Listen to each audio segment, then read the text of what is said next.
గురుగారు, సింహరాశి వారికి ఈ వారం ఎలా ఉంది? సింహరాశి వారికి కూడా 2 గ్రహాలు యోగిస్తున్నాయండి. ఏకాదశంలో సూర్యుడు, ద్వాదశంలో శుక్రుడు. ఉద్యోగ ఫలితాలు బ్రహ్మాండంగా ఉంటాయి. మనోబలంతో పనిచేయండి.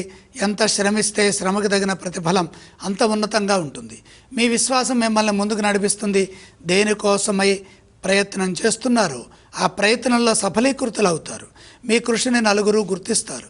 పెద్దల నుండి ప్రశంసలు ఉంటాయి. ప్రోత్సాహం ఉంటుంది. ధైర్యం ముందుకు నడిపిస్తుంది. అభివృద్ధికి అవసరమైన ప్రయత్నాలు కొనసాగుతాయి. ఏకాగ్రతకు ప్రాధాన్యతనివ్వండి. ఒక్కసారి పని మొదలుపెట్టిన తర్వాత వెనకడుగు వేయకుండా ఆ పని పూర్తి చేయండి. లేకపోతే అదే పని మళ్ళీ చేయాల్సి వస్తూ ఉంటుంది. మనసుకు ఇబ్బంది కలుగుతుంది. ప్రారంభించబోయే ముందే సాధ్యాసాధ్యాలను అంచనా వేసి చేయదగిన పనుల్లోనే శ్రద్ధ పెంచండి. ఇదే విధంగా వ్యాపారంలో కూడా నిర్ణయాలు తీసుకోవాలి. ఎవరి కోసమో కాకుండా మన కోసమే ప్రయత్నం చేయాలి. సాధన ఎంత బాగా చేస్తే ఫలితం అంత అద్భుతంగా ఉంటుందని గమనించాలి.